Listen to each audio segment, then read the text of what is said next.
الحمد لله كثيرا سبحان الله.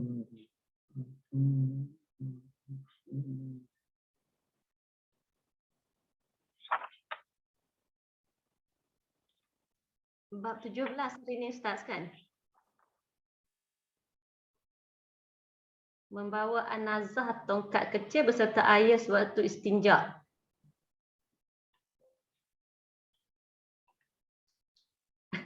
Ustaz dengar dah Ustaz? Oh, okey, sorry. Tadi perlahankan suara baru dengar dah. Bab 17 kan Ustaz? Bab 17.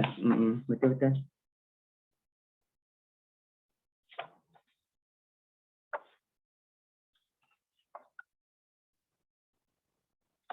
Ustaz dah ready ke? Boleh. Okay, Kak Syida mulakan. Hari ni, pagi ni giliran Kak Syida tugas. Ya, Oh, ya ke? Okay, a'udzubillahi minasyaitonir rajim. Bismillahirrahmanirrahim. Allahumma salli ala Muhammad wa ala Muhammad.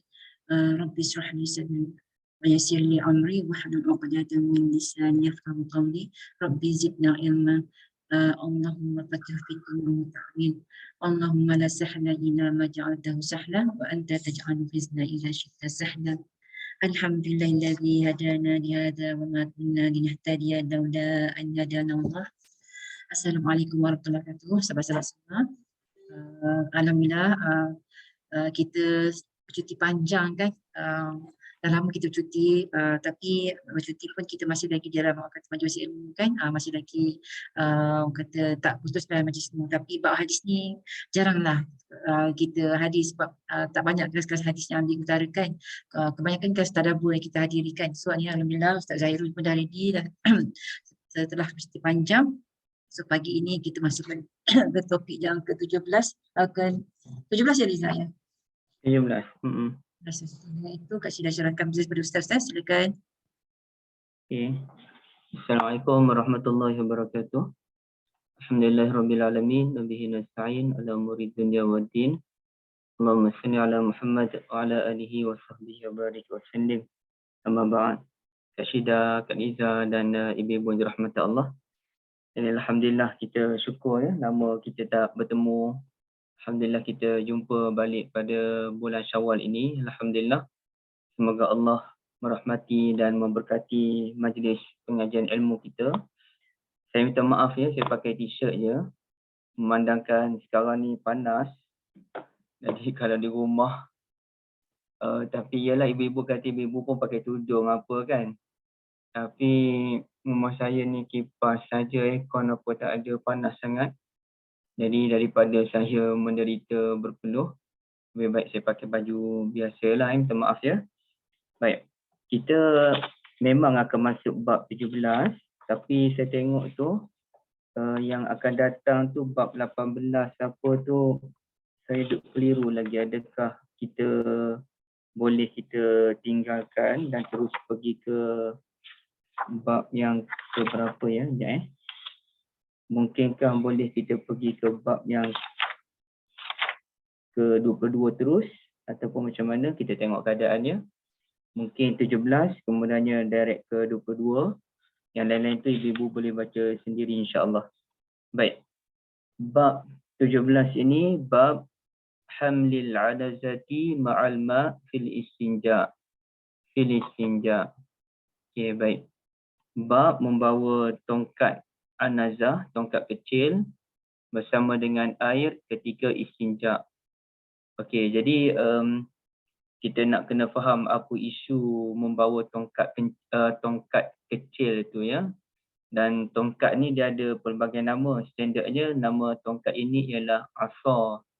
Asa tu contohnya dalam cerita Nabi Musa kan, fa'alqa asahu, maka Nabi Musa melemparkan tongkatnya, faiza hiya thu'banun mubin.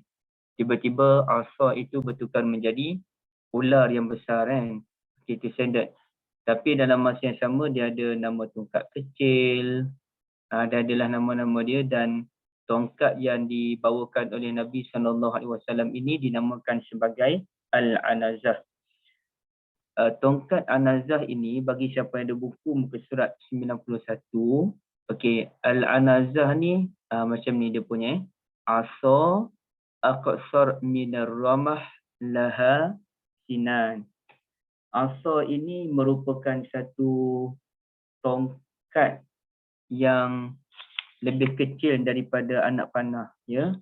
Lebih pendek daripada anak panah, laha sinan, yang mana dia ada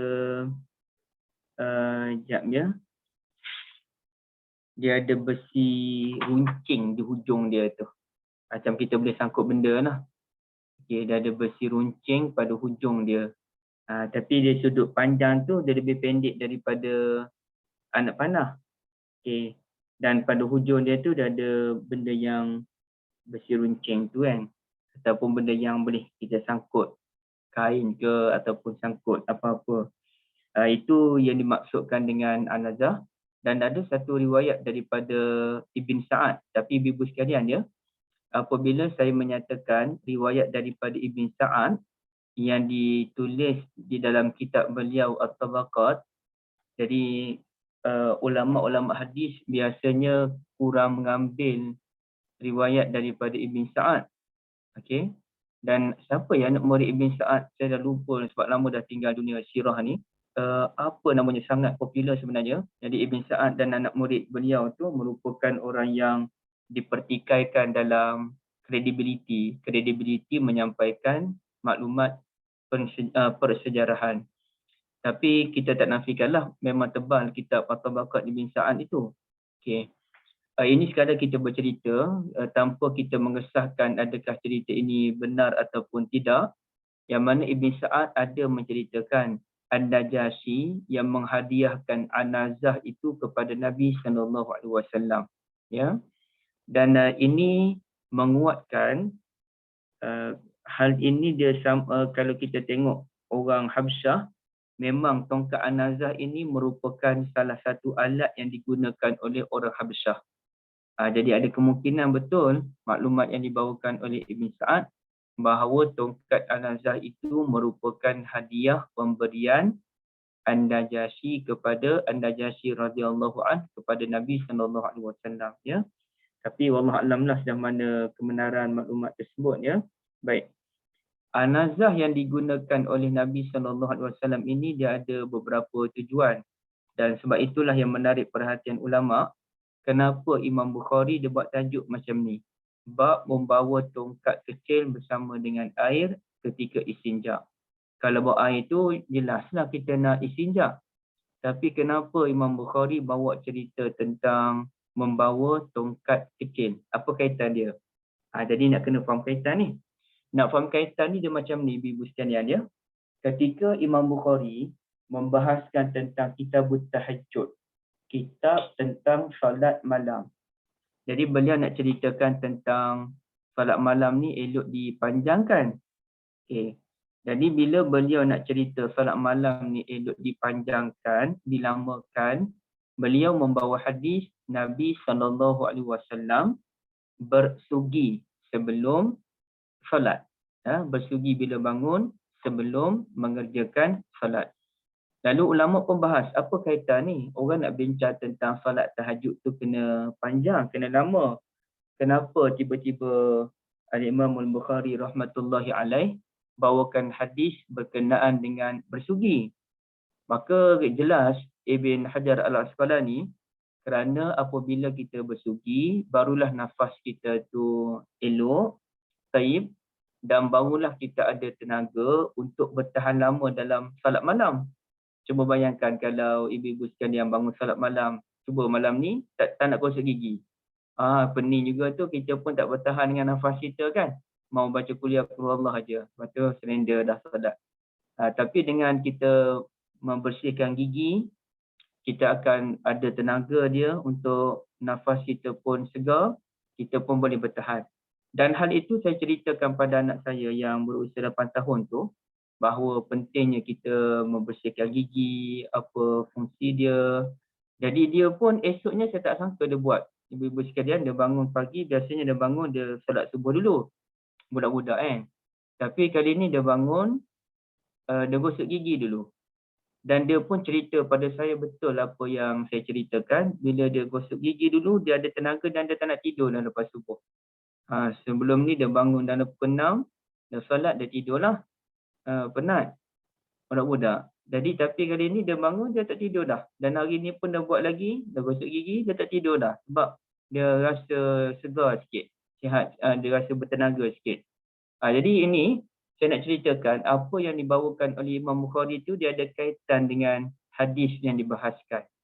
Begitulah apabila Imam Bukhari menyatakan tentang tongkat kecil Al-Anazah, pasti ada kaitan lah tu Anazah dengan isu istinja. So apa kaitan antara tongkat kecil dengan istinja, ya? Baik.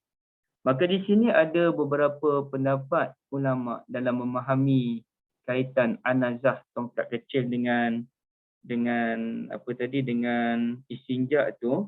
Okey, antaranya apa? Kita tengok dalam ni. Sebab saya nak kena mana dia punya. Maaf ni saya agak sulit untuk membaca di internet ni. Kalau kita ada kitab tu senang sikit. Okey.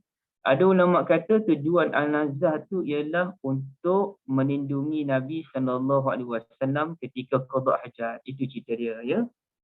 Tapi kalau kita tanyakan macam mana nak lindung Nabi SAW kalau Nabi buang air kecil ke, masa tu tak ada lagi toilet dalam rumah, tak ada lagi bangunan khas untuk toilet, mereka membuang air kecil ataupun air besar di tempat-tempat yang tertentu yang dilindungi oleh pokok-pokok, ya.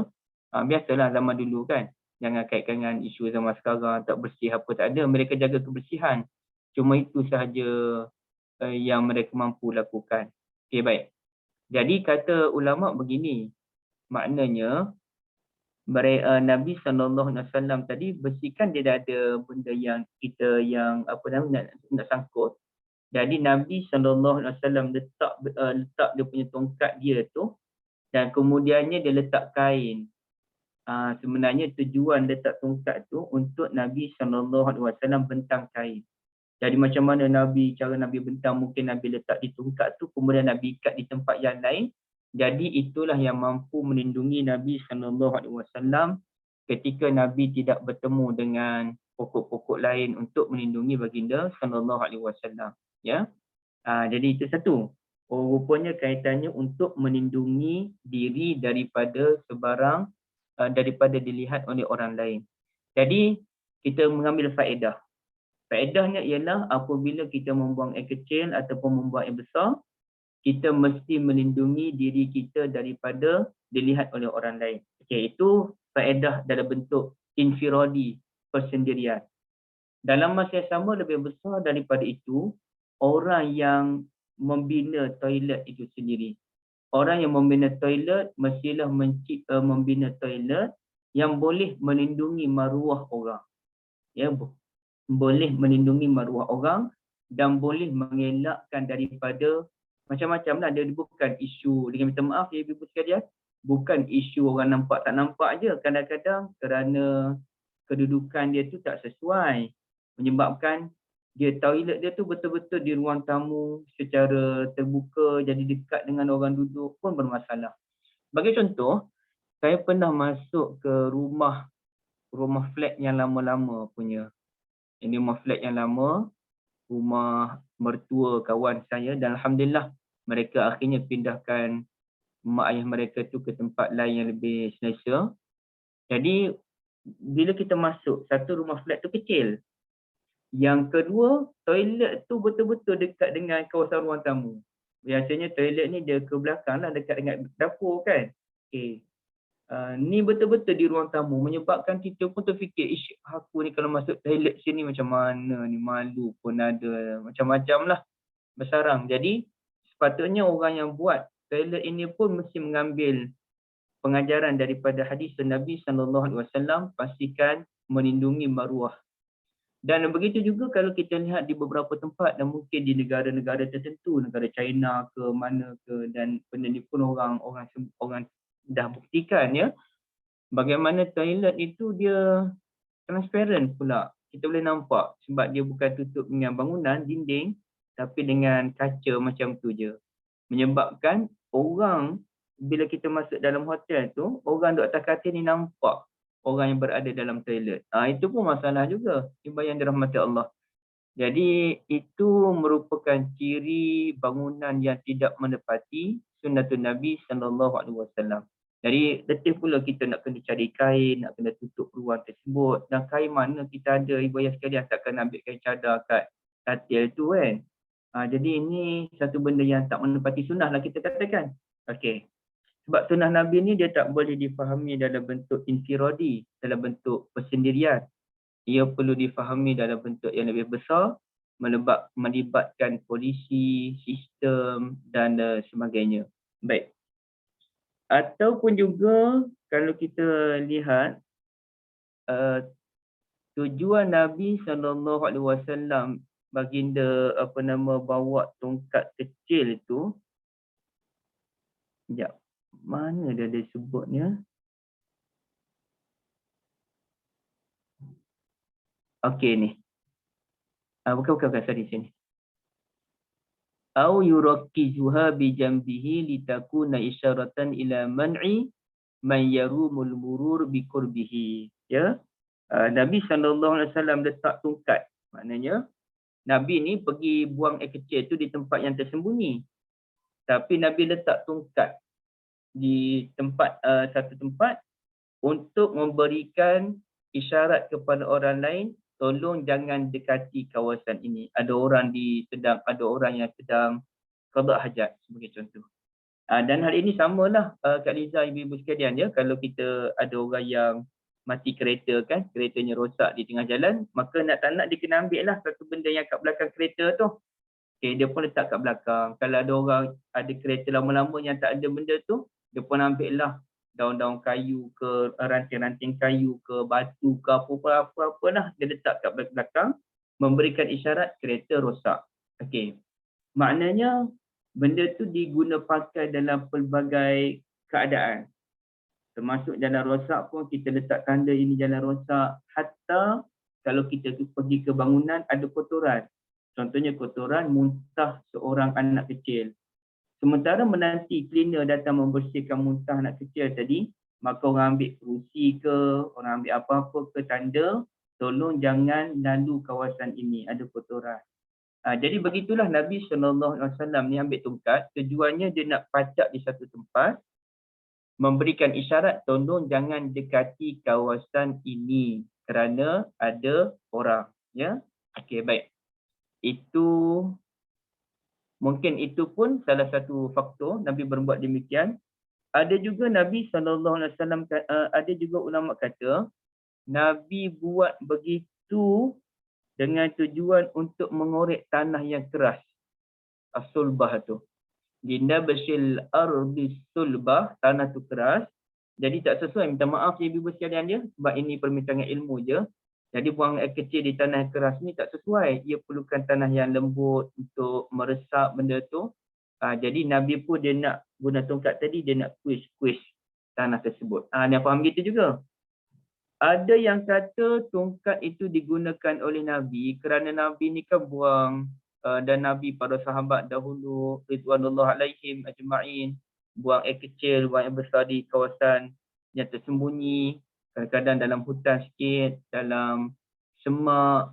Jadi di situ mungkin ada binatang yang berbahaya pula. Jadi tongkat itulah digunakan untuk halau binatang yang berbahaya.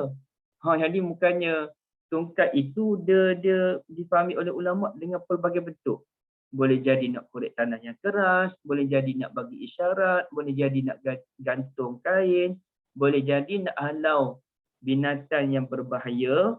Namun bagi Ibn Hajar, beliau lebih setuju dengan pendapat yang ini. Pendapat yang terakhir ni bagi beliau yang paling tepat, dan beliau menegaskan wahadza azharil aujah. Inilah pendapat yang paling jelas kerana apa dia pendapatnya? Iaitu Nabi SAW ni lepas qada hajat, Nabi akan berwuduk. Dan bila berwuduk, Nabi biasanya akan mengerjakan salat. Dan bila Nabi nak salat itu, kalau Nabi salat di tempat yang terbuka, maka Nabi memerlukan sutrah. Faham ya ibu-ibu sekalian sutrah itu apa? Sutrah itu penghadang di hadapan. Sama ada kalau kita berada di surau, kalau kita ambil sutrah dinding, kita ambil sutrah tiang ataupun orang yang duduk berzikir pun boleh dijadikan sutrah, ataupun anak kita, cucu kita yang sedang tidur boleh jadikan sutrah juga antara kita supaya orang tak melintas di hadapan kita yang salat, atau boleh jadi kita ambil rahal, kita ambil kerusi yang ada. Maka Nabi SAW pun mengambil biasa meletakkan sutrah di hadapan. Jadi ini cerita Nabi solat di tempat yang terbuka, ibu-ibu sekalian. Selepas solat, lepas Nabi buang air kecil ataupun qada hajat yang besar, Nabi akan berwuduk, Nabi bersihkan diri, Nabi berwuduk, kemudian Nabi akan solat. Bila Nabi nak solat itu, Nabi perlukan satu benda dijadikan sutrah, dan sutrah itu merupakan tongkat anazah Nabi tadi. Jadi di sini rupanya ada pelbagai faktor yang mungkin kata ulama berdasarkan tongkat kecil al-anazah tadi, ya. Tapi ala kullin, apa yang kita fahami daripada hadis ini ialah segala tindakan Nabi SAW pasti ada sebab. Segala tindakan Nabi SAW pasti ada sebab, dan boleh dikatakan tak ada pun satu perbuatan Nabi ataupun tutur kata Nabi SAW yang tidak memiliki hikmah ataupun yang tidak ada apa-apa manfaat ataupun lebih-lebih lagi yang sia-sia. Mustahil, itu mustahil. Pasti segala benda yang dilakukan oleh Nabi SAW ataupun ucapan yang terpacul daripada mulut baginda mempunyai manfaat dan kelebihan tertentu. Walaupun ia berbentuk gurauan, gurauan itu pun ada manfaat dia. Ya, okey. Itu hadis berkaitan dengan al-anazah. Boleh ya kita terus pergi ke bab yang ke-22, ibu-ibu ya. Kita terus pergi ke bab yang ke-22. Yang lain tu ibu-ibu boleh baca sendiri. Dan kalau ada perlu kita bahaskan, boleh dalam bentuk persoalan ya. Kerana ada benda yang sesuai untuk orang lelaki dengan lelaki je, ada benda yang sesuai orang perempuan dengan perempuan je. Jadi saya agak segan untuk membahaskan beberapa topik di situ ya. Kadang nak tengok ringkas-ringkas boleh, tapi tak puas. Kenapa? Okey. Ini bab yang ke-22, babul wuduk marratan. Bab berwuduk sekali-sekali. Okey. Ingat lagi tak apa maksud wuduk? Kak Niza, apa maksud wuduk? Wuduk asal daripada kalimah apa? Apa maksud dia? Bukan Kak Niza sajalah, mana-mana kakak-kakak yang ada. Lupa dah Ustaz. Ya, apa dia? Lupa dah Ustaz. Sekejap nak tengok balik. Lupa dah. Duk bincang-bincang pasal wuduk ni lupa pula dah kan. Membersihkan diri dari hadas kecil. Itu dia panggil takrifan. Kak Ana, jazakumullah khairah. Itu takrifan wuduk. Membersihkan daripada hadas kecil, hadas besar, itu hadas kecil saya setuju. Tapi dari sudut bahasa. Dari sudut bahasa, wuduk tu apa dia? Sudut bahasa ni apa dia nak cerita ya? Contoh kita kata kurrah. Kurrah ni ialah bola yang digunakan untuk apa-apa sukan, bola sepak ke, bola tampar ke dan sebagainya. Okey, itu istilah. Bahasa ni kurrah artinya bulatan, benda yang bulat. Dinamakan bola itu kurrah kerana ia bulat. Itu bahasa. Kita nak yang bahasa tu. Okey, siapa ingat? Wuduk daripada kalimah al-wada'ah. Al-wada'ah yang bermaksud apa? Cahaya.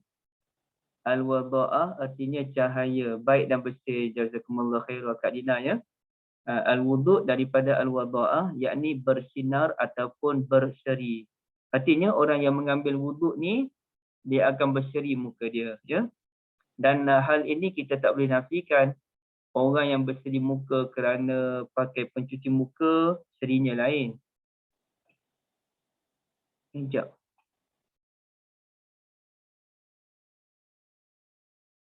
Bateri.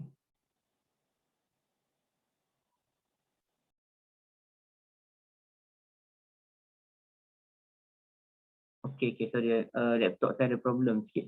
Okey. Jadi al-wuduk ni kalau orang yang berseri muka kerana wuduk itu beza ibu-ibu sekalian. Kita pun senang hati melihat wajahnya, wajah orang yang solat dan wajah orang yang biasa pergi masjid ni mesti berbeza dengan wajah orang yang tak datang ke masjid. Mesti ada beza. Soal tampan tak tampan, soal comel tak comel tu itu subjektif. Tapi kalau kawan tu jenis melazimi ketaatan kepada Allah, kita tengok muka dia tu kita rasa senang hati, ya. Insya-Allah ibu-ibu sekalian memanglah kita senang hati melihat ibu-ibu insya-Allah. Baik. Hadis ini dibawakan oleh sahabat Nabi yang namanya Ibn Abbas radhiyallahu anhuma. Ini Ibn Abbas ya.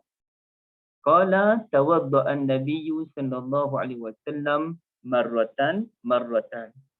Nabi sallallahu alaihi wasallam berwuduk sekali, ya. Satu kali. Okey.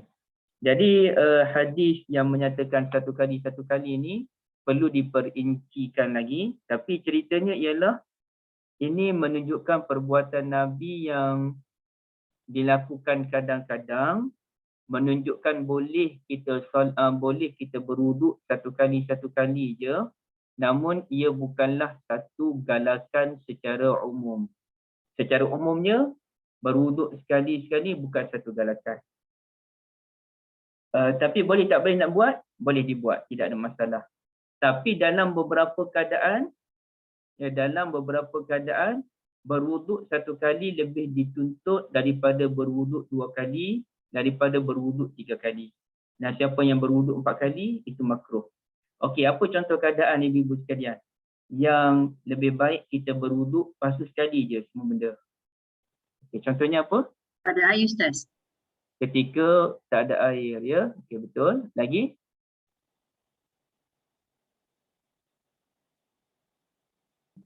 Bermusafir. Musafir.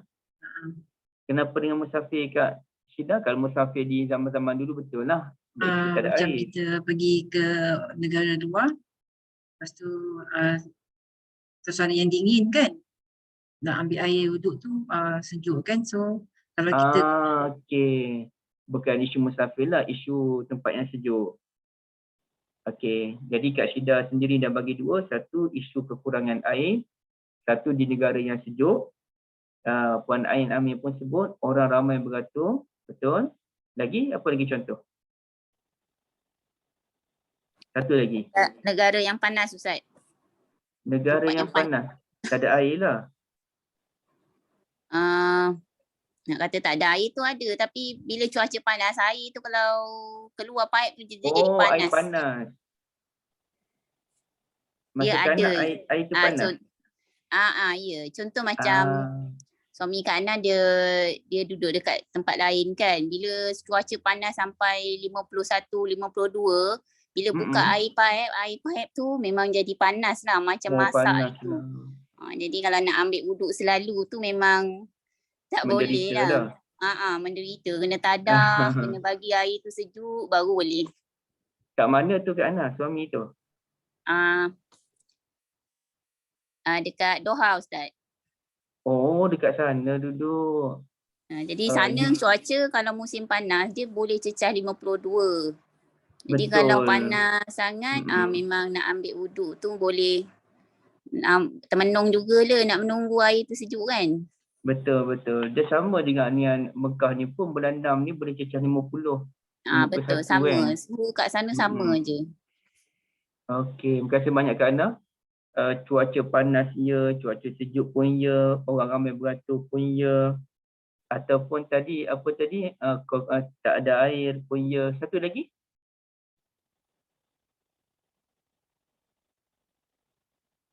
Kalau kita sudah terlewat. Kalau kita sudah terlewat, contohnya saya pergi nak salat, orang dah azan dah lewat dah kita ni. Maka kita ambil wuduk sekali je, kerana lebih penting kita sampai solat awal daripada berwuduk sempurna 3 kali kan. Jadi sekali tu secara asasnya boleh, tapi bukan digalakkan secara umum lah. Tapi dalam beberapa keadaan, contohnya kita senaraikan 5 keadaan tadi, dibolehkan untuk kita, bukan dibolehkan, digalakkan untuk kita berwuduk sekali je. atas faktor tertentu. Ya, okey, baik. Barakallahu fikum. Sekarang ni selesai yang bab satu kali. Okey, kita pergi ke depan lagi. Ya, saya ke depan.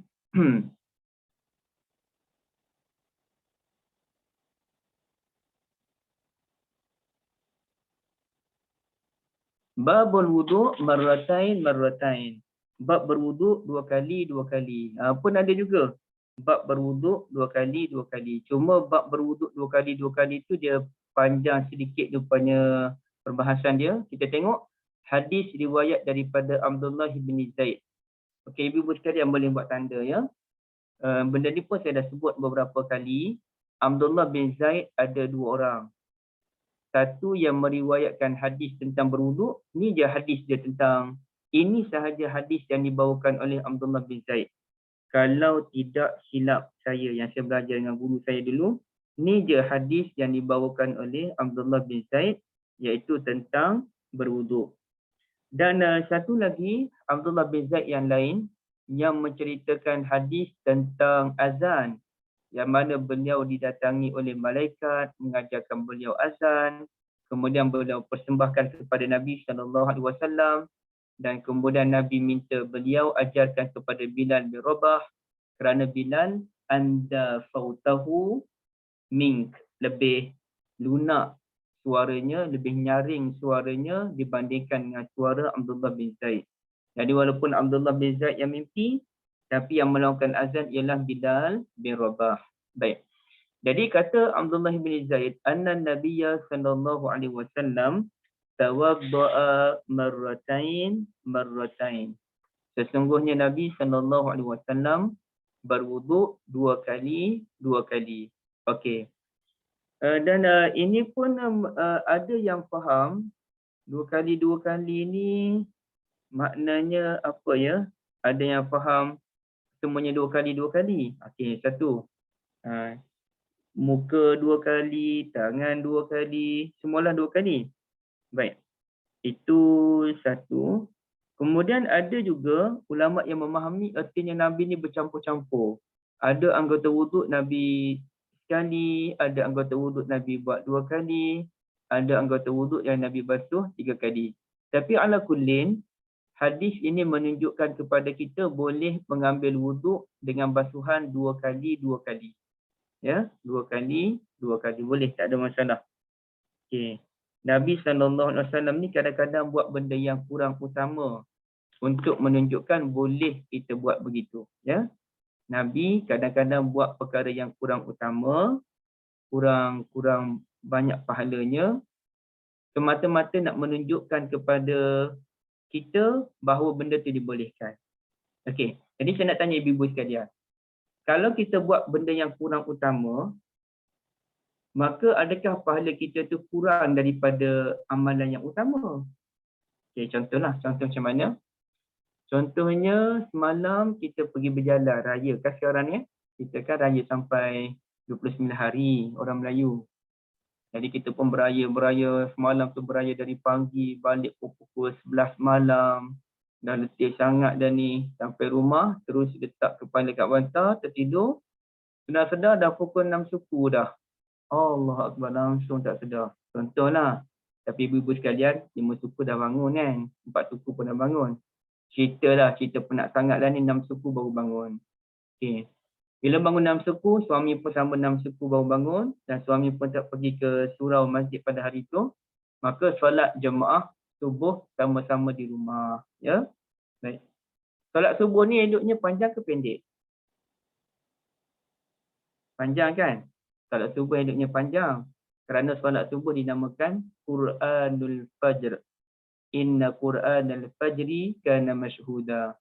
Bacaan Al-Quran pada waktu fajar menunjukkan solat subuh ni eloknya baca panjang. Kalau boleh baca surah Al-Mulk dalam 2 rakaat, alhamdulillah. Kalau boleh baca surah Yasin 2 rakaat, lagi alhamdulillah. Ya, okay, baik. Jadi tapi sekarang ni penat ni memikirkan anak-anak yang kecil-kecil lagi. Kalau anak-anak dah besar tu okey lagi lah. Anak-anak pun kecil, sekolah rendah ada lagi, ataupun awal sekolah menengah macam Abrar kan baru tingkatan 1 ke tingkatan 2 kak? Satu. Dua. Okey, ke budak lagi lah kita katakan. Yang mana kalaulah suami kita baca panjang-panjang, pensan orang ni penat beraya seharian dia ni. Okey, maka suami kita pun mengambil keputusan untuk baca pendek Alam Nashrah wa Tin wa Zaitun sebagai contoh dalam kedua-dua rakaat. Maka persoalannya ialah, adakah apabila suami kita solat subuh tu pendek, maka pahalanya lebih kurang daripada orang yang solat subuh panjang? Okey, ada itu soalan dia. Macam mana ibu sekalian? Adakah bila kita solat subuh tu Bergantung kepada pendek, keadaan Ustaz. apa dia? Bergantung kepada keadaan lah. Bergantung pada keadaan. Maknanya boleh jadi banyak lagi lah pahala. Pahala tak tahu lah Ustaz yang tu. Tapi dia kena tengok keadaan tu lah, keadaan pada waktu tu. Okey, saya faham setiap keadaan. Adakah itu menunjukkan lebih banyak pahala kalau baca yang pendek? Pahala tak tahu Ustaz nak jawab. Okey. Ada pandangan lain tak? Suami kita consider dah ni, kita pun beritahu baca pendek dah lah abang. Tak nampak dah ni nak solat ni. Solat nanti tidur je. Okey.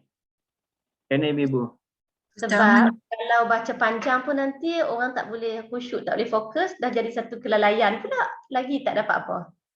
Okey. Terima kasih banyak Kak Liza. Saya faham apa yang Kak Liza sebut. Saya nak jawapan lebih banyak pahala ke tak? Tu je soalan. Maksud Ustaz, pahala tu ditetapkan kalau kita baca panjang-panjang dapat pahala lah. Pahala yang ditentukan tu banyak lah kan.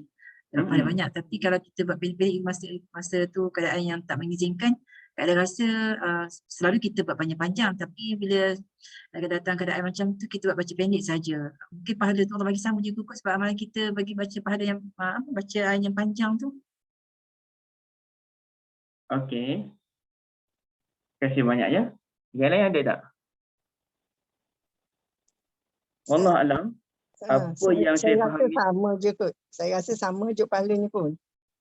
pahalanya Sebab sama je. satu imam kena meraihkan jemaah juga. Jadi kalau jemaahnya tak konsentrate pun, panjang pun tak ada orang kata tak afdal juga kan. Pandangan saya lah. Terima kasih banyak Ibu Zaitun. Jazakumullah khairah. Kak Lina pun ada respon di situ. Kuranglah pahalanya. Okey. Ini apa yang saya fahami lah. Wallahualam. Apa yang saya fahami ialah apabila kita buat perkara yang kurang utama berbanding perkara yang utama, maka pahalanya kurang. Okay, pahalanya akan kurang. Artinya sesiapa yang solat subuh baca watin wa zaitun dengan baca Alam Nashrah dengan watin, kuranglah dibandingkan dengan yang baca panjang-panjang. Okay. Itu satu sudut. Tapi sudut yang kedua, ia dianggap mendapat satu pahala tambahan. Ia mendapat nilai pahala tambahan daripada sudut meraihkan jemaah. Daripada sudut solat subuh itu sendiri, ia kurang pahala. Tapi kerana imam berbuat demikian kerana toleransi, consider terhadap keadaan jemaah pada masa itu, budak-budak lagi tambah-tambahnya, maka dibaca pendek. Maka ia mendapat pahala daripada sudut menegakkan sunnatun Nabi SAW, yang mana Nabi minta imam ni kena tengok keadaan makmum dulu sebelum salat. Kalau makmum semua okey, okey. Tapi kalau makmum tak ada masalah, fal yukhaffif, maka ringankan. Dia sama dengan isu macam ni. Isu kalau kita makan dulu sebelum salat. Okey, contohnya zaman-zaman sekarang ni orang nak puasa 6 Syawal kan, tapi Kak Liza, Kak Syidah, Ibu Zaitun semua ni dah habis dah puasa 6 kan. Dah beraya kali kedua dah, nak raya kali ketiga pula ni. Okay, doakan saya hari ni baru nak habis. Jangan kecam. Jangan kecam, saya muda lagi, malas puasa, saya ibu. Okey, baik. Jadi kalau kita dalam kes kita puasa, contohnya saya ni puasa, kemudian saya pun ada kuliah maghrib malam ni, contohnya di Meru. Okay, bila saya sampai di masjid tu, contohlah kita sampai lambat sikit, orang dah mula solat. Okay. Mana lebih banyak pahala? Saya solat dulu ke? Mana lebih banyak pahala? Saya yang nak makan dulu dengan orang lain yang dah solat. Saya ni, saya nak makan dulu. Sampai masjid tu saya parking, saya nak makan dulu. Lapar ni. Okay, orang lain solat dulu. Okay, daripada dua sudut ini, kemungkinannya orang yang solat dahulu kerana mereka solat bermula awal dengan imam, lebih banyak pahala dibandingkan dengan saya yang masuk kemudian. Kerana apa? Kerana orang yang solat dulu dia dapat kelebihan yang pelbagai lah. Kelebihan takbiratul ula dengan imam, kelebihan duduk saf yang depan, kelebihan dapat mengaminkan bacaan imam, kelebihan mendengar bacaan imam, kelebihan kita berdoa ke doa iftitah sebagai contoh. Jadi dia banyak pergerakan dengan imam tu dari awal lagi. Jadi banyaklah pahala dia tu. Berbanding kalau saya yang masuk rakaatnya ketiga, saya dah terlepas 2 kali dah amin dengan imam. Saya dah terlepas mendengar bacaan imam 2 rakaat dah. Saya tak dapat, dia adalah saya tak dapat takbiratul ula dengan imam. Okey. Dibandingkan saya dengan orang yang masuk awal tu, maka orang yang masuk awal lebih banyak pahala daripada orang yang masuk kemudian. Okey, satu sudut. Tapi daripada sudut yang kedua, saya yang makan dulu kerana kelaparan. Panas sekarang ni, lapar juga, tambah lagi kita sahut sikit je. Kita nak makan dulu. Kalau tak makan dulu, nanti makanan yang kita bungkus ni, makanan kita bawa dari rumah ni hilang panas. Nah, kalau kita makan lepas isyak, nanti tak sedap dah makanan dah hilang panas. Lepas tu kita pula jenis pantang, tak nak makan malam-malam. Nanti gemuk pula kita dibuatnya. Macam-macam lah kita punya pantang tu kita nak makan dulu. Okey. Maka insya-Allah kita mendapat pahala yang lain, iaitu pahala mengikut sunnatun Nabi SAW bila bertembung makan malam khasnya berbuka puasa dengan salat khasnya maghrib, maka utamakan makan dahulu. Maka kata ulama, sebahagian ulama, bukan semua ulama ya, sebahagian ulama menyatakan iaitu bagi orang yang terganggu solatnya kalau tak makan dulu. Sepanjang solat tu, ya Allah, bila aku nak boleh makan ni, sabar je lah. Duk fikir pasal makanan je, kalau kerana terganggu, maka dia kena makan dahulu, baru pergi solat. Tapi daripada sudut kualiti solat, daripada sudut kualiti pahala tadi, orang yang solat dahulu lah lebih banyak. Cuma orang yang lambat solat macam saya tadi sebagai contoh harap-harap saya dapat awal, maka orang macam saya ni, dia kurang pahala daripada satu sudut, cuma dapat pahala daripada sudut mengikut sunnatun Nabi SAW. Selain daripada isu pahala, dia ada isu kualiti. Dari isu kualiti. Okay, isu kualiti ni macam mana ibu-ibu sekalian ya? Isu kualitinya ialah daripada sudut macam ni. Kita kata kualiti ni orang yang siapa yang solat subuh, solat isyak berjemaah, seumpama solat berapa malam? Sepanjang malam. Sepanjang malam. Dapat pahala yang mulai kan? Ya, solat subuh, solat isyak berjemaah. Solat isyak berjemaah. Dapat pahala yang mulai. Seperti apa? Dapat pahala qiyamul lail. Kan? Separuh. Separuh malam, bukan sepanjang malam. Okay. Separuh malam, yakni ibarat separuh malam yang pertama settle. Okay. Kemudian kita solat subuh berjemaah pula. Khasnya orang lelaki ya, khasnya orang lelaki.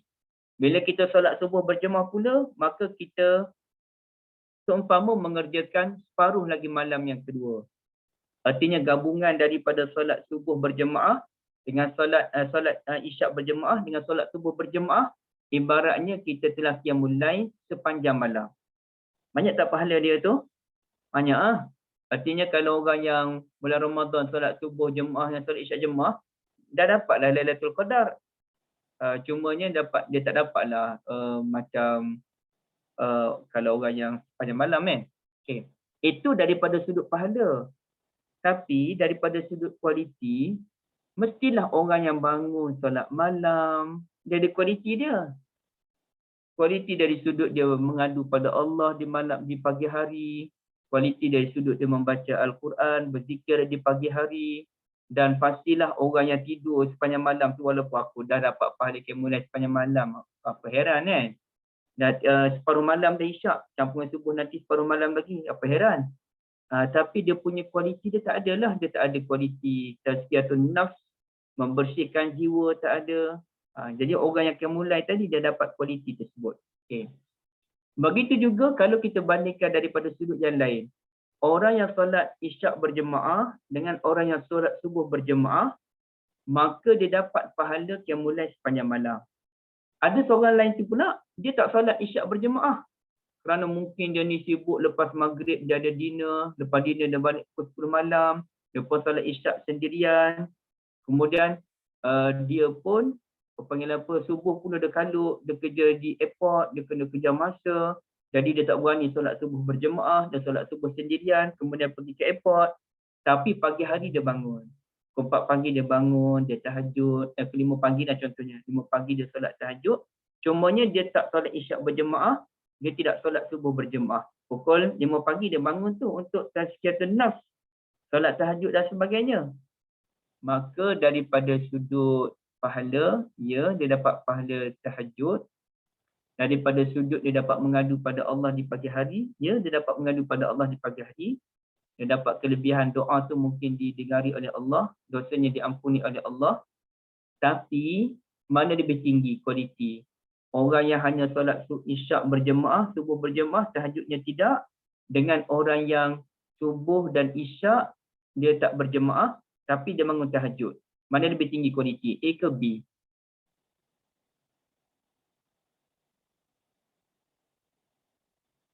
Ibu, macam mana Ibu? Solat isyak berjemaah Ustaz. Solat isyak dan subuh berjemaah. Ya. Tapi dia tak qiyamul lail tu. Confident je Kak Ana jawab kan. Confident Kak Ana jawab. Tak apa Kak Ana, confident tu penting. Yang kawan tadi memanglah dia sebab dia dinner, dia tak sempat untuk solat isyak berjemaah dan dia kena tepati masa bekerja tu. Dia tak sempat solat subuh jemaah, dia kena cepat. Dia kalau boleh pukul 6.30 nak sampai dah ke airport tu nak kerja. Tapi dia bangun pukul 5 pagi, 4.30 pagi, dia mengadu pada Allah. Waktu tu Allah turunkan langit dunia. Allah kata siapa yang nak minta apa-apa aku kabulkan, siapa minta ampun pun aku ampunkan. Dan dia di situ dia mengalir air mata, dia mengadu pada Allah tu kan. Mana lebih besar kedudukan tu. Khas untuk lelaki ya, jemaah ni. Kaum ibu tak apa, kaum ibu dapat kelebihan yang lain. B tu kot Ustaz, bangun tahajud tu sebab waktu tu dia bersunyi-sunyian dengan Allah. Okey. Confident macam Kak Ana juga ke, Kak Niza? Confident juga. Barakallahu fikum. Yang lain macam mana? Ibu Zaitun, Kak Lina, Puan Ain. Semua-semua adalah, ibu saya pun ada sekali. Puan Liana Lehari. Semua. Apa jawapan ibu-ibu sekalian? Ibu Safiah ya? A ataupun B? Saya rasa sama je, tapi saya rasa berat pada A Ustaz. Sebab Ibu solat yang Zaitun berat pada A. isyak dan subuh tu solat fardu kan. Dan malam tu solat sunat. Itu je lah. Solat sunat. Itu pandangan saya gitulah. Okey, barakallahu fikum. Terima kasih banyak Ibu Zaitun. Dia macam mana pun solat fardu lebih berkualiti. Solat fardu lebih berkualiti dibandingkan dengan solat sunat walaupun namanya tahajud. Jadi kalau kita tak boleh tertipu dengan orang yang bangun solat malam, dia solat sunat menangiskan, tapi solat fardu tu dia ambil lekeh je. Tak. Sebenarnya dia hanya tertipu dengan air mata sahaja. Ya. Tapi dalam kes orang kejar masa tadi, saya tak kata dia tertipu. Cuma dia kurang utama lah. Cuma ada wujud sebahagian orang, segelintir orang yang mana dia rajin solat malam ni, tapi dia tak pedulikan tentang salatul fardu. Kadang-kadang dia ambil masa balik jemaah, dia jemaah. Dia tak semangat pun pasal jemaah. Jadi itu biasanya orang yang tertipu dengan berita syaitan. Adapun orang yang kalut tadi, saya tak kata dia tertipu, cuma dia kurang pandai mengurus keutamaan. Jadi tapi bab mengurus keutamaan ni memang sulit. Memang sulit. Contohnya paling sulit ialah solat asar. Macam mana ni ejah solat asar tu dia boleh berjemaah bagi orang yang bekerja. Cukup sulit. Tapi solat subuh ni ibaratnya beginilah. Kalaulah kita payah sangat nak solat jemaah, janganlah lepas solat jemaah subuh dan juga isyak. Ibaratnya begitulah. Ejah macam mana pun, khasnya solatul subuh. Jadi kalau kena pergi kerja awal, artinya kena kejar gerak sebelum subuh lagi dan kejar solat subuh di mana-mana tempat. Sebagai contoh, secara berjemaah di mana-mana surau. Baik. Tapi memang sulit. Memang sulit. Okey, baik. Jadi ibu-ibu sekalian, begitu juga kalau kita solat di masjid yang ramai orang, memang banyak pahala. Tapi kalaulah dengan mengerjakan masjid yang ramai orang menyebabkan surau tempatan kita ni terabai, dan ada orang pergi surau 2-3 orang tu pun tak tahu siapa nak jadi imam, yang menyebabkan orang-orang kampung tu terabai, maka lebih baik kita solat di surau berdekatan kita dengan tujuan menghidupkan surau tersebut. Tapi saya pun fikir beginilah ibu-ibu sekalian. Saya tak tahulah, pandangan saya ni mungkin ibu saya ada pandangan yang berbeza. Kalau macam di kampung saya tu rasanya kalau boleh buang surau tu buang je lah surau. Biar orang fokus pergi ke masjid mukim je supaya dapat meramaikan orang pergi ke masjid dan dapat mengeratkan persaudaraan. Contohnya di kampung saya tu dah ada surau. Surau tu masjid.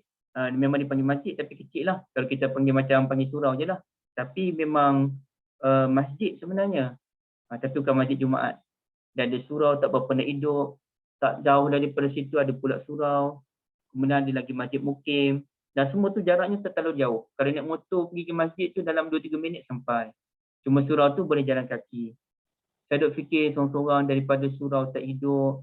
Kita duk konflik siapa nak hidupkan surau. Wallahualam, ini pandangan peribadi saya. Lebih baik beberapa surau itu ditutup dan fokus pergi ke masjid.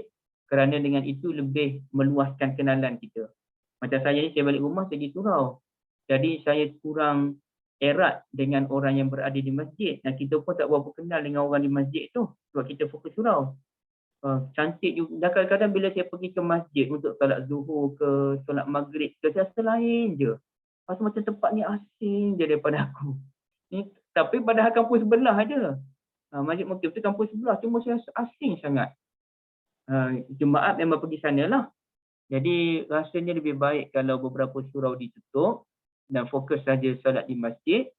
Dan tak timbul isu kalau nanti kaum ibu kata, kesianlah kami pun nak ke masjid. Tak apa, kaum ibu solat di rumah pun okey. Siapa yang mampu pergi masjid, pergi masjid. Kaum bapa tak timbul isu, kaum bapa boleh naik motor, pergi ke masjid. Itu lebih meramaikan jemaah di masjid dan memberikan manfaatnya besar. Kalau orang nak bagi sumbangan pun lebih fokus pada satu tempat je untuk kita bagi sumbangan. Itu mungkin itu pandangan peribadi saya lah, wallahualam. Baik. Jadi kembali pada yang tadi, artinya berwuduk 2 kali ni Nabi buat benda tu. Nabi buat daripada satu sudut, berwuduk 3 kali lebih utama daripada berwuduk 2 kali. Okey. Tapi kenapa Nabi buat perkara yang kurang utama? Nabi SAW buat perkara yang kurang utama kerana Nabi mengejar keutamaan yang lain, iaitu keutamaan menyampaikan ilmu dan maklumat kepada ummah bahawa kalau ada orang yang berwuduk 1 kali, kalau ada orang berwuduk 2 kali, solatnya wuduknya sah. Itu poin yang nak disampaikan oleh Nabi. Siapa yang berwuduk sekali ke 2 kali, wuduknya sah. Jadi jangan timbul isu nanti pening. Aku ni berwuduk sekali je. Sedangkan Nabi berwuduk 3 kali. Jangan pening. Nabi pun pernah berwuduk sekali. Nabi pun pernah berwuduk 2 kali. Jadi Nabi memang ambil perkara yang kurang utama. Sebab Nabi nak mengambil keutamaan yang lain, mengajar ummah. Nampak ibu-ibu adalah banyak kali. Macam dulu saya ada kongsikan dengan ibu-ibu sekalian tentang Nabi ni jarang puasa sunat. Maknanya Nabi tak amal puasa sunat Nabi Daud. Padahal puasa Nabi Daud itu merupakan puasa yang terbaik dan itu sunnah Nabi SAW. Baik. Nabi dalam bulan Muharram, Nabi kempen bulan Muharram merupakan bulan terbaik untuk puasa. Tapi Nabi SAW sendiri pun tidak didapati banyak berpuasa dalam bulan Muharram. Nabi banyak puasa dalam bulan Syaban. Okey. Isteri Nabi pun jarang puasa sunat juga. Dan ini dibuktikan daripada kalam Ummul Mukminin Aisyah radhiyallahu anha. Kami ni puasa ganti pun bulan Syawal. Lupalah dengan anak-anak ibu-ibu sekalian. Puasa ganti Ramadan tu bulan Syaban, Syawal pula. Bulan Syaban baru ganti. Isteri Nabi macam tu kerana mereka sibuk dengan urusan dakwah. Nak bantu Nabi memerlukan tenaga, urusan dakwah perlukan tenaga. Jadi mereka ni puasa memang banyak pahala. Tapi mengembangkan agama dakwah ini satu benda yang penting. Tak boleh diketepikan, pahalanya banyak. Maka mereka melupakan satu amalan yang namanya puasa sunat. Ada masa mereka puasa, tapi banyak juga mereka tak puasa. Bahkan Nabi sendiri pun tak amal puasa selang satu hari kerana Nabi lebih memberikan tumpuan kepada penyebaran agama dakwah itu sendiri dan juga jihad pada jalan Allah Azza wa Jalla. Maka di situ kita dapat lihat kalau orang pergi buat haji sebagai contoh pada 9 Zulhijjah. Adakah mereka berpuasa pada 9 Zulhijjah? Tak puasa. Bahkan ada ulama kata makruh berpuasa. Ada ulama kata bolehlah nak puasa. Tapi ada orang nak puasa ibu sekalian. Dia berpuasa di tengah panas 50 darjah ataupun 40 darjah dalam masa sama ibadah dia pun power. Kalau ada orang macam tu, puasa. Tapi doa tak berhenti, 5-6 jam tu berdoa, berzikir, talbiah tak berhenti, ini kita selut. Tapi jarang berlaku. Kalau berlaku pun orang-orang kulit hitam tu di negara Nigeria, Sudan, yang mana mereka kalau datang ke Malaysia, datang masuk ke dewan yang pasal aircon, diorang ni pening lah, aircon je manjang. Diorang tak biasa dengan aircon. Dia kalau boleh nak panas tu, yang 40 darjah tu, itu baru power, baru sesuai dengan diorang. Diorang tak boleh dengan dunia-dunia aircon. Setiap ni baru mereka tak biasa. Okey, kalau macam tu mereka boleh bertahan, fadal. Tapi standardnya manusia, tak ada orang boleh bertahan puasa musim panas, dalam masa sama doa, ibadah tak berhenti. Kalau ada memang power sungguh. Okey, baik. Jadi dalam bab ini, maka orang yang menunaikan haji tidak disunatkan berpuasa pada 9 Zulhijjah. Nak puasa 1, 2, 3 Zulhijjah tu puasalah, tak ada masalah itu. Sepanjang Umrah nak puasa setiap hari, puasalah, tak heran pun. Isunya pada 9 Zulhijjah. Kerana kita memerlukan tenaga bagi beribadah kepada Allah Azza wa Jalla. Okey. Artinya tinggalkan ibadah puasa tu. Fokus kepada ibadah yang lain. Yang namanya doa. Justru begitu juga hari Jumaat. Walaupun kita nak puasa 6 Syawal, elakkan berpuasa pada hari Jumaat. Kerana apa? Kerana pada hari Jumaat ini, bagi orang lelaki, mereka perlukan tenaga untuk berdoa, berzikir. Soal kita berdoa, berzikir itu cerita lain. Berdoa, berzikir tak? Itu cerita lain. Tapi sepatutnya bila kita pergi solat Jumaat je, kita kena solat sunat, kita kena berdoa, kita kena ada zikir-zikirnya, maka memerlukan tenaga. Dan secara umumnya bagi lelaki dan wanita, hari Jumaat itu menurut ada hadis Nabi SAW, merupakan hari raya bagi umat Islam. Ada orang puasa pada hari raya? Tak ada. Jadi kerana Jumaat ini merupakan hari raya, maka tidak wajar untuk kita berpuasa pada hari Jumaat walaupun kita dah puasa Khamis. Kita nak gandingkan Khamis dengan Jumaat. Walaupun begitu, sebenarnya sebaik-baiknya kita elakkan berpuasa pada hari Jumaat. Cuma Nabi kata bolehlah, siapa yang dah puasa hari Khamis itu bolehlah nak puasa hari Jumaat. Tapi digalakkan kah? Digalakkan atau tidak? Jawabnya bukan digalakkan. Hanya dibolehkan. Jadi kita kena faham tu. Mana yang boleh dengan digalakkan ialah benda yang berbeza. Ya, benda yang berbeza. Baik. Ada soalan sebelum bab yang terakhir? Ustaz, kalau surau Jumaat, kita masuk surau tu boleh dirikan tahiyatul masjid, Ustaz? Surau Jumaat? Oh, surau Jumaat. InsyaAllah dalam bab mana-mana masjid, mana-mana surau, saya berpegang dengan pendapat kesemuanya boleh dilakukan salat tahiyatul masjid. Orang-orang kita ni namakan yang berbeza tu sebab macam ni. Sebenarnya mana-mana pun dinamakan masjid. Cuma kita menggunakan istilah surau tu kepada tempat yang tak ada solat Jumaat. Tapi rupanya di Malaysia pun masjid terbahagi pada dua. Satu masjid jami', satu lagi masjid ghairul jami'. Masjid yang boleh solat Jumaat dengan masjid yang tak boleh solat Jumaat. Contohnya surau dekat rumah saya tu lah. Kampus saya tu. Tu surau kecil tu. Berapa puluh orang je muat. Tapi masjid namanya Masjidil Rahman. Sebab orang yang buat, mungkinlah orang yang mula-mula tubuh buat benda tu, dia wakafkan tanah ke apa ke, dia niat benda tu masjid. Maka jadi masjid. Tapi boleh solat Jumaat tak? Tak boleh solat Jumaat. Boleh tak iktikaf? Ya, boleh iktikaf. Boleh solat sunat tahiyatul masjid. Cumanya tak ada, tak boleh solat Jumaat. Ya, Allah A'lam. Saya berpegang dengan pendapat yang diulas oleh guru saya, Ustaz Azhar Yahya. Benda kebaikan ni dia luas konsep dia. Diperluaskan. Contohnya macam mana? Kalau masjid, macam Masjid Bandar Cahaya Iman, tempat Kak Syida, tempat lama Kak Syida, tempat baru ya. Dia ada beranda, kat mana-mana masjid dia ada beranda. Okey, di beranda tu sendiri, itu tempat yang dah terbuka dah. Beranda ni kadang-kadang ada orang India yang jual kopiah di situ. Okey. Kadang-kadang makan minum pun kat situ. Majlis makan minum pun berbuka puasa pun kat situ di beranda tu. Kadang-kadang orang tu kalau dia penat sangat, dia pun pergi beranda, dia baring-baring kat situ. Menunjukkan ada beza antara beranda dengan kawasan solat utama. Okay. Boleh tak kaum wanita yang uzur pergi ke masjid, duduk di kawasan beranda? Okey, satunya masuk masjid dan masuk masjid tu khilaf ulama, boleh tak boleh? Okey, kita peganglah mazhab Syafi'i yang menyatakan tak boleh. Okey. Tapi boleh tak wanita yang uzur tadi pergi duduk kawasan beranda je? Jadi guru saya kata, guru saya ni kuat mazhab Syafi'i. Yang berpegang wanita uzur tak boleh masuk masjid. Jadi beliau menyatakan dalam kes larangan ni boleh masuk dalam kawasan beranda, tak boleh masuk kawasan utama. Dan dia sempit sikit. Dia sempit, dia hanya bagi ruang utama tak boleh. Beranda boleh. Satu bahagian je boleh. Maknanya ada beza antara ruang solat utama dengan beranda. Okay, faham cerita dulu Tapi kalau dalam kes solat tahiyatul masjid, boleh dalam beranda. Walaupun tadi beliau bezakan dah. Wanita uzur tak boleh masuk kawasan utama, tapi boleh duduk kawasan beranda. Kawasan luar masjid. Tapi dalam kes solat sunat tahiyatul masjid, boleh dilakukan dalam beranda. Di beranda tu boleh. Nak iktikaf di beranda pun dibolehkan. Maknanya kerana alasan yang digunakan oleh Fadil Ustaz Azhar Yahya ialah dalam bab solat sunat, ibadat sunat ia diperluaskan. Ia dimudahkan sedikit. Kerana kempennya memperbanyakkan solat sunat. Memperbanyakkan ibadah sunat.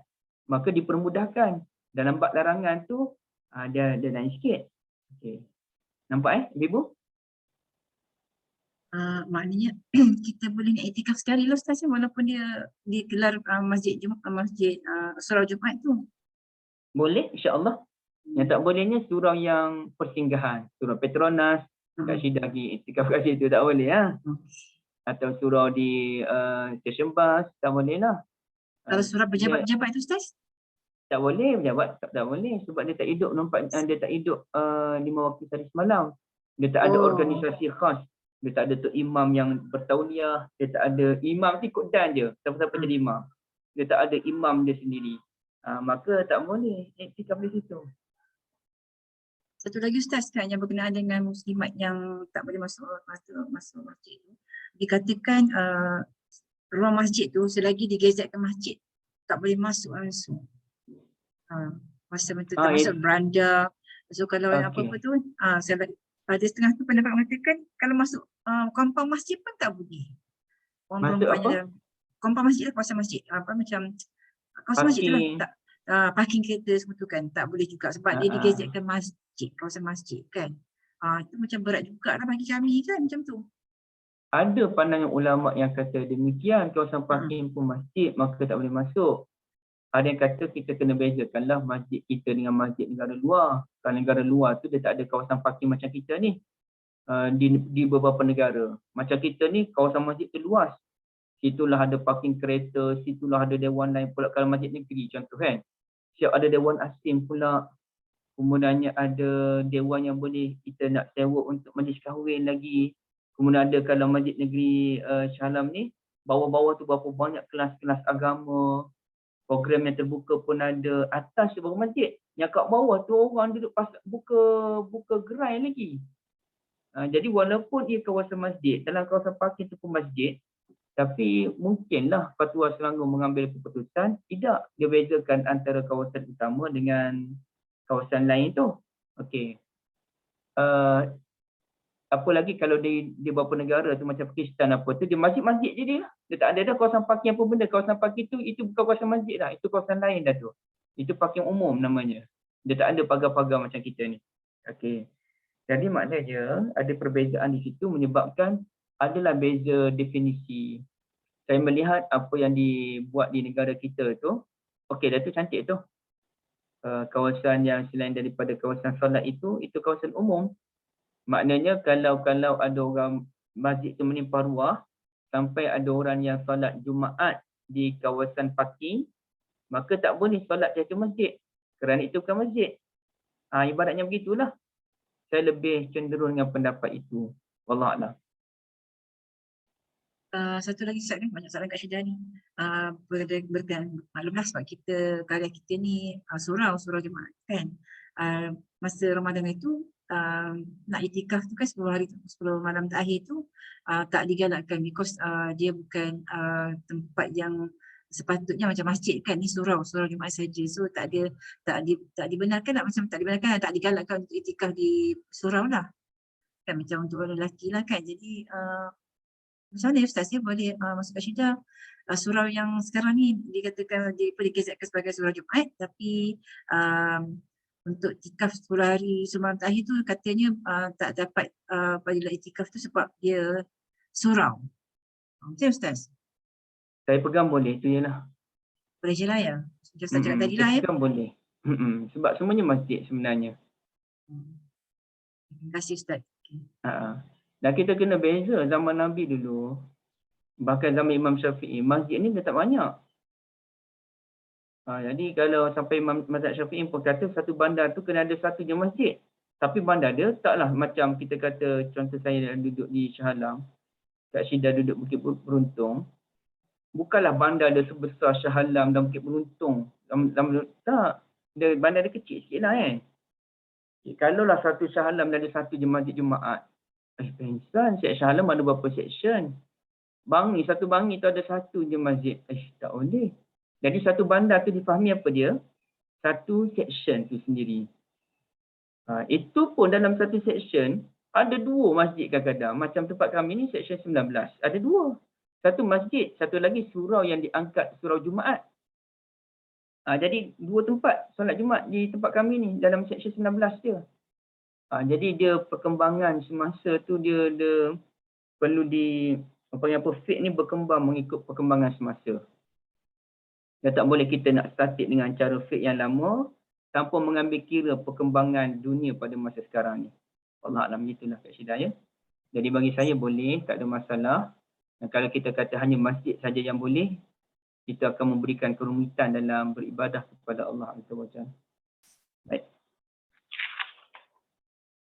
Saya nak masuk yang ketiga ni agak panjang sikit. Tapi insya-Allah boleh ya. Okey, hadis ini daripada Humran Maula Uthman. Humran ini maknanya dia pembantu Uthman bin Affan, ya. Kata dia apa dia? Okay, kita tengok agak panjang ni. Allahu ra'a Uthman bin Affan radhiyallahu anhu da'a bi ila'in. Beliau telah melihat Uthman bin Affan meminta satu bekas yang dipenuhi dengan air. Jadi tengoklah ni. Dia tengok Uthman ni pernah minta dengan siapa tu tak tahu, satu bekas yang ada air. Kemudiannya apa? Kemudiannya fa'afragha ala kaffaihi salasa mirar faghasalahuma. Kemudian beliau pun tuangkan air tu. Air dalam bekas tu beliau tuangkan ke atas tangan beliau. Beliau pun basuh tangan dahulu. Ambil air dalam bekas, tuang ke tangan, basuh dulu. Okay. Summa, sekejap ya. Lama. Payahlah nak kawal sini.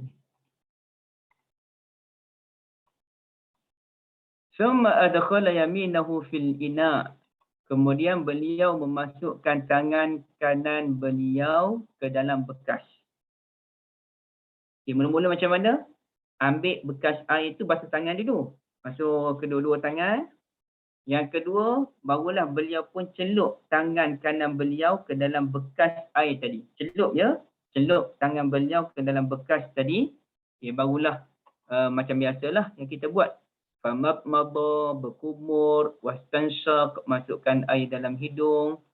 Thumma ghasala wajhahu salatan. Ini bab berwuduk 3 kali kan? Bab berwuduk 3 kali. Kemudian basuh muka sebanyak 3 kali. Wa yadaihi ila mirfaqaini salasa mirar. Basuh tangan sampai ke siku 3 kali. Okay. Thumma masaha Alamak.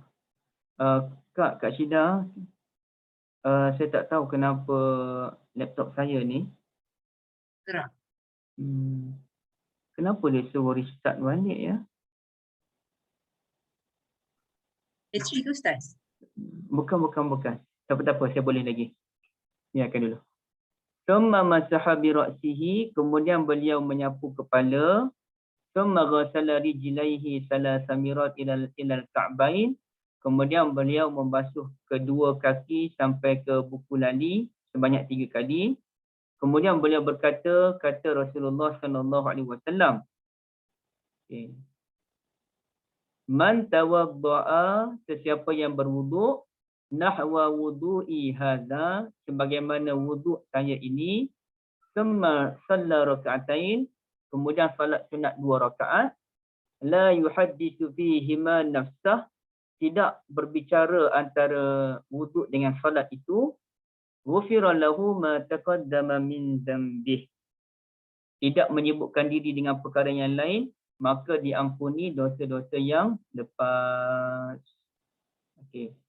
Maknanya dulu Nabi pernah ambil wuduk dengan cara macam tu. Lepas Nabi ambil wuduk cara macam tu, Nabi pun kata, sesiapa yang berwuduk macam wuduk saya ni, kemudian dia tak sibuk dengan benda-benda yang lain, dia terus pergi solat 2 rakaat, maka diampuni dosa-dosa yang lepas. Okey.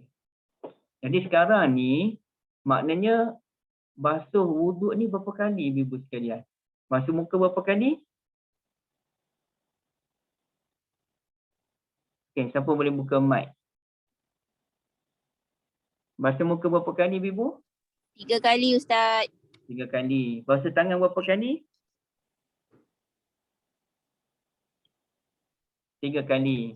Sapu kepala berapa kali? Tiga Ustaz. 3 kali juga. Kepala Basuh kaki berapa kali? 3 juga. 3 kali semua Ya. Maknanya Solatkan menyudakan kan. muka, tangan, kepala, kaki, semuanya 3 kali. Betul? Okey. Ya ke betul? Ya ke betul. Dalam hadis ini bukan macam tu. Dalam hadis ini dikatakan summa ghassala wajhahu salasan, Nabi basuh muka 3 kali, wa yadaihi ilal mirfaqaini salasa mirar, Nabi basuh kedua tangan sampai ke siku 3 kali, summa masaha bi ra'sihi, kemudian Nabi sapu kepala baginda. Adakah sebut 3 kali? Adakah ibu sebut 3 kali di situ? Tak ada. Kemudian baru disebut, kemudian baginda membasuh kedua kaki 3 kali sampai ke buku lali. Jadi dalam bab sapu kepala Basuh ke kepala anak, sekali je Ustaz kan?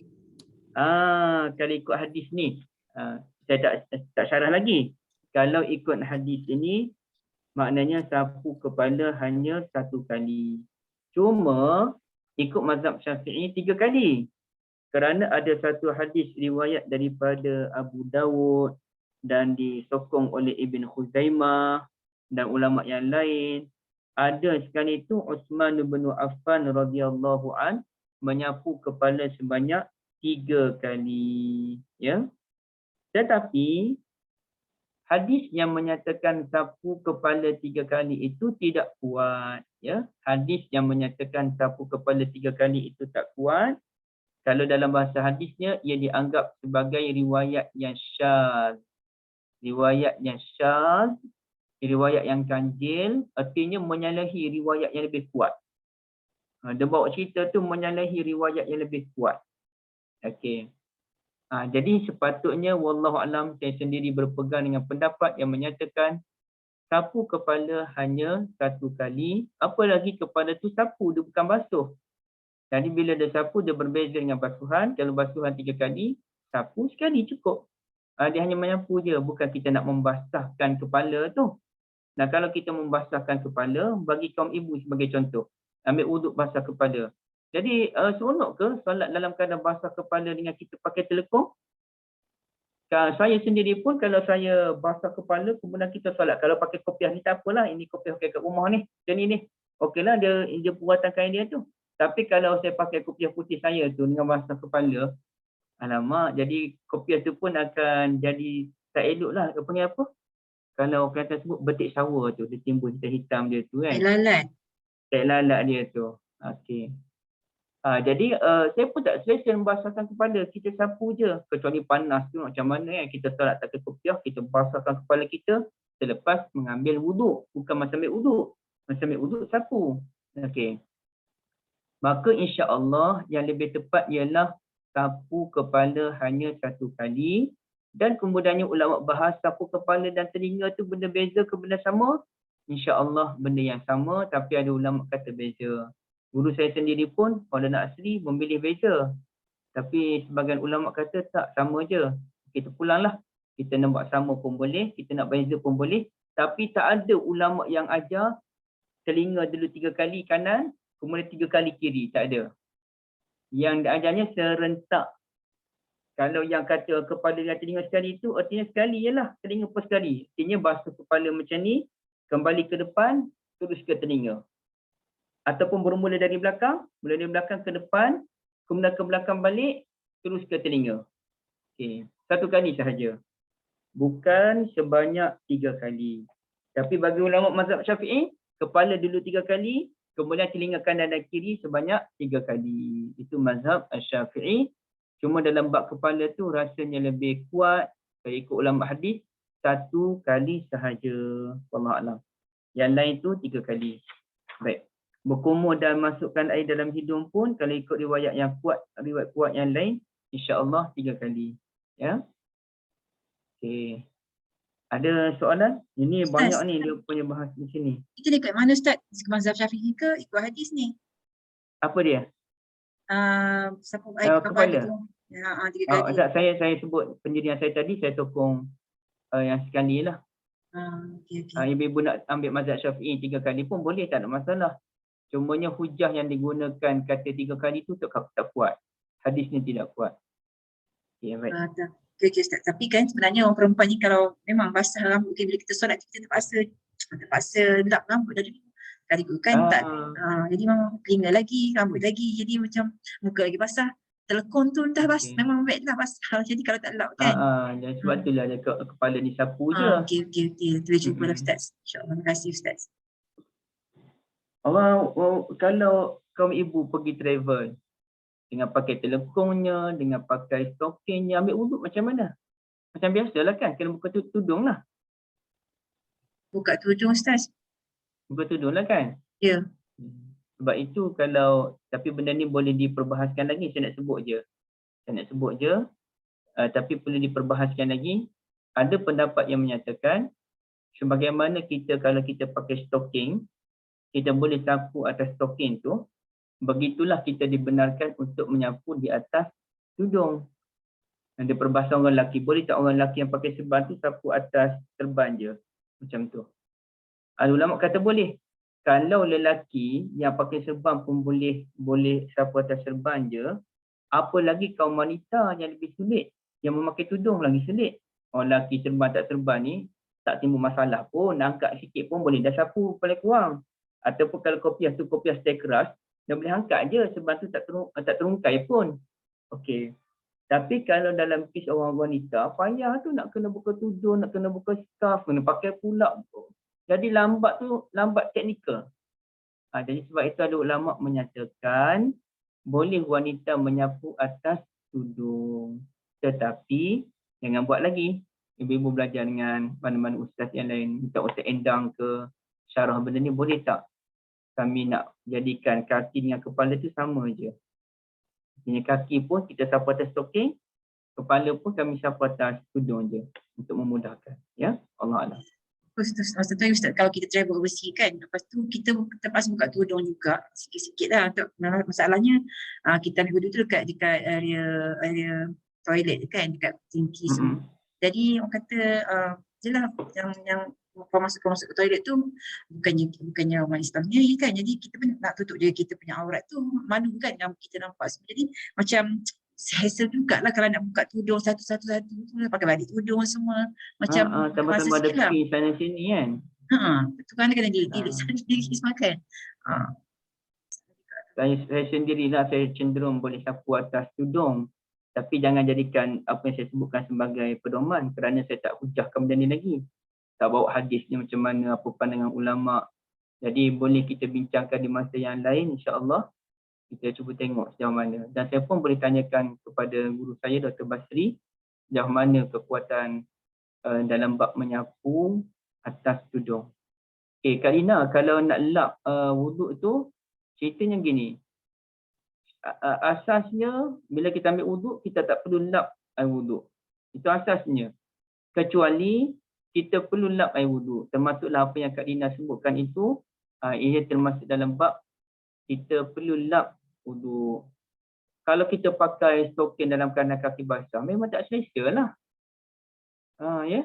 Jadi kita kena lap benda tu. Allah Allah. Ada yang lain? Yang ni panjang dia punya perbahasan dia, tapi saya rasa tak perlulah kita nak tengok satu-satu. Okey, saya lupa yang ni. Ada 2 perkara lagi. Lepas inilah dalil menyatakan adanya salat wuduk namanya. Tsumma shalla rakaatain. Ada yang kata salat wuduk ni Bilal yang buat, bukan Nabi yang buat. Bilal kan bunyi tapak kaki beliau di syurga kan. Jadi Nabi kata, kau buat apa ni Bilal? Maka Bilal kata, setiap kali azan je saya solat antara azan dengan iqamah. Dan setiap kali berwuduk saya solat dulu. Okey. Jadi orang kata tak, Bilal bin Rabah boleh buat amalan yang tak diajar oleh Nabi, menunjukkan kita boleh melakukan perkara bid'ah asalkan baik. Kata, kok mana? Yang ajar Bilal solat wuduk tu Nabi, bukannya Bilal sendiri. Inilah hadisnya. Sesiapa yang ambil wuduk sebagaimana Nabi ambil, kemudiannya dia solat 2 rakaat, Nabi yang ajar solat sunat 2 rakaat wuduk namanya itu. Okey, baik. Satu. Yang keduanya, dengan syarat dia tak sibuk dengan benda lain. Hatta ulama kata dia tak sibuk dengan benda akhirat yang tak ada kaitan dengan solat. Malah lepas ambil wuduk tu duduk fikir pasal masalah Allahu Akbar. Banyak masalah umat zaman sekarang ni. Masalah Palestin tak habis lagi. Masalah pelarian Rohingya dan Syria tak habis lagi. Krisis makanan lagi. Duduk fikir benda-benda bersifat jihad ni. Allah, anak yatim tu dia tak tolong lagi. Ibu tunggal tu dia tak bagi bantuan lagi. Orang miskin tu dia tak jenguk lagi. Dia fikir benda-benda akhirat tapi tak ada kaitan dengan salat. Pun sebahagian ulama menyatakan itu termasuk dalam bab perkara yang menyibukkan. Lagilah lepas ambil wuduk tu fikir pasal dunia. Fikir pasal artis ke, fikir pasal artis tu baru dapat anak sulung ke. Macamlah orang yang tak ada anak, ada seorang yang ada anak. Ataupun fikir pasal sukan ke, fikir pasal projek ke. Lagi-lagilah itu dianggap perkara yang melalaikan. Jadi di sini Nabi kata sesiapa ambil wuduk, kemudian solat, antara wuduk dan solat tu dia tak sibuk fikir benda-benda yang lain. Dia hanya fikir pasal solat, aku nak solat, aku nak baca surah apa, aku nak buat macam mana solat nanti, dia pun bersedia solat yang betul, maka diampuni dosa yang lepas. Mudah ke payah ibu-ibu nak buat benda ni? Bab tidak menyibukkan diri dengan perkara lain tu payah.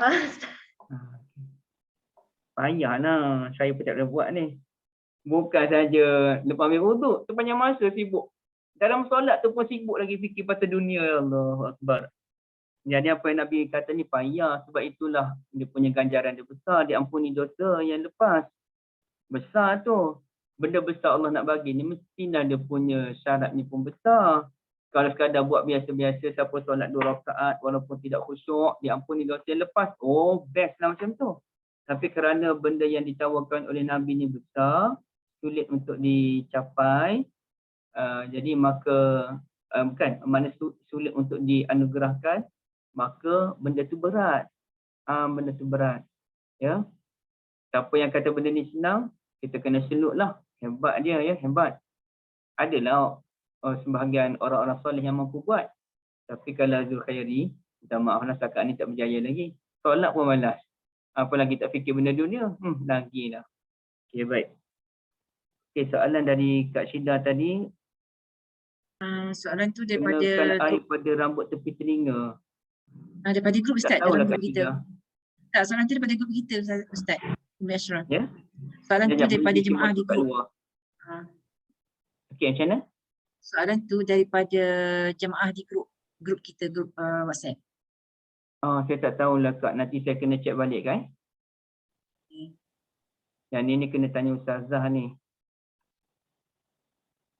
Okey, diampuni dosa yang lepas tu artinya diampuni dosa-dosa kecil yang lepas. Tapi saya ada terangkan sebelum ni rasanya.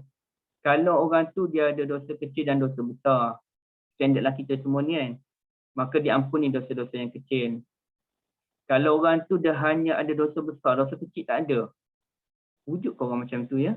Maknanya dosa kecil dah ada tapi dah diampuni. Dia ambil wuduk, dosa kecil diampuni. Dia solat, dosa kecil diampuni. Dia puasa, dosa kecil diampuni. Dia berbakti pada ibu bapa, dosa kecilnya diampuni. Jadi habis dah dosa kecil dia diampunkan oleh Allah. Sekarang ni tinggal dosa besar je. Maka ada ulama menyatakan sesiapa yang tak ada dosa kecil, hanya ada dosa besar, maka dosa besar tu boleh dikurangkan dia punya dos dia tu. Jadi dosa kecil. Kalau betul, alhamdulillah. Alhamdulillah. Okay. Ada ulama yang kata ghufira lahu ma taqaddama min dzambih ni ialah kalau dia tak ada dosa kecil dan dosa besar. Dosa pun tak ada. Dosa besar dah tak buat. Dosa kecil dia buat. Tak ada siapa terlepas daripada dosa kecil. Tapi macam saya sebut tadi lah. Dosa kecil dia buat tapi telah diampuni dengan pelbagai amal kebaikan yang dia buat tadi. Solat dia baca amin dengan imam. Maka diampuni dosa. Lepas dia jawab panggilan azan. Banyak dah dosa. Berkata semua dah dosa kecil diampuni. Dosa besar pula dia tak buat. Memang dia ni baik dia ni. Mengumpat. Memang tak mengumpat orang lah. Ceritanya. Maka macam mana dia nak mencapai martabat ghufira lahu ma taqaddama min dzambi? Artinya dosanya tak adalah diampuni. Dia diangkat martabat. Dia diangkat martabat. Sebab dosanya tak ada. Ada orang macam tu ibu sekalian memang jenis tak ada dosa. Dosa besar dia tak buat. Dosa kecil banyak diampuni oleh Allah. Jadi bersih dia. Okey. Ataupun orang tu baru balik dari haji. Memang dia taubat nasuha sungguh. Hajinya haji mabrur. Jadi siapa yang buat haji mabrur, raja'athu, macam mana? Raja'a ka yaumin waladathu ummuh. Dia akan jadi seperti anak yang baru dilahirkan oleh ibu dia, bersih. Kemudiannya dalam keadaan dia bersih tu, dia pun sampailah di airport KLIA, baru balik haji ni, dia pun ambil wuduk 2 rakaat, ambil wuduk, kemudian dia pun tak fikir benda lain. Dia salat sunat 2 rakaat, salat sunat wuduk, maka tak ada dah dosa dia ni diampuni oleh Allah.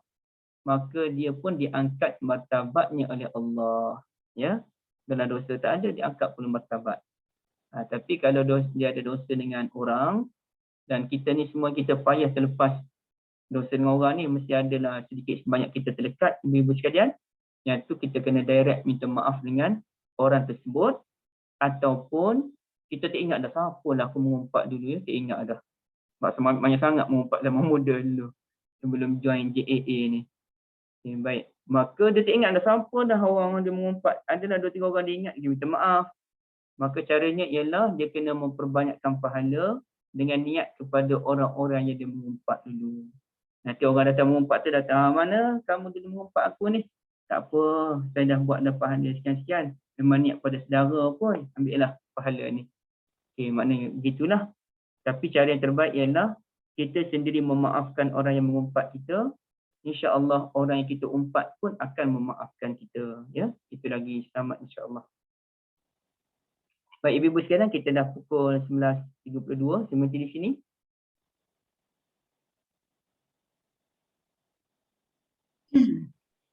Alhamdulillah, alhamdulillah, kita sudah sampai pada penghujungnya. Jazakallah khairan katsiran Ustaz atas perkongsian yang ini. Banyak yang kita dapat daripada bab 17 ke bab 24. Kita skip sikit kan Ustaz. InsyaAllah kita akan jumpa lagi pada minggu hadapan. Mudah-mudahan ada kesempatan kelapangan masa kesihatan untuk kita berada lagi di majlis ini. Terutamanya kita belajar hadis-hadis kan. Jarang kita ketekankan sangat hadis-hadis ni. banyak sangat tadabbur, tapi alhamdulillah juga ada kan memang bertepatan dengan apa yang kita ni lah kan, insyaAllah. So Ustaz, kita jumpa lagi pada minggu depan Ustaz. Kalau Ustaz dah dapat jawapan tu nanti Ustaz boleh share kat group ya. Kakak tu tunggu jawapan tu. Yang Okey, ya, insyaAllah. jumpa lagi Ustaz. Terima kasih Ustaz. Sama. Assalamualaikum. Assalamualaikum. Ustaz tutup majlis dengan tasbih kafarah. Patutlah Ustaz macam sendiri-sendiri kan. Hari pertama bertugas. Okey, kita tutupkan majlis kita dengan tasbih kafarah. InsyaAllah. Subhanallah wa bihamdihi. Kita akan pagi ni dengan lepas Assalamualaikum warahmatullahi wabarakatuh. So, minta maaf sebab saya lupa nak baca apa tasbih kafarah lepas majlis ilmu. Ustaz pun terkejut. Tak pelaju je dah keluar dah. Terkejut keluar. Tak baca, tak amin-amin kena, tak baca doa pun tak ada. Betul-betul nak tutup majlis je. InsyaAllah. So, jumpa lagi sahabat-sahabat. Terima kasih semuanya. Ya, sama. Ya. Terima kasih dah. Sama-sama. Jazakumullah khairan katsiran sahabat-sahabat semua, insyaAllah. Jumpa lagi. Sudah. Sama. Ini kawan level ke dah?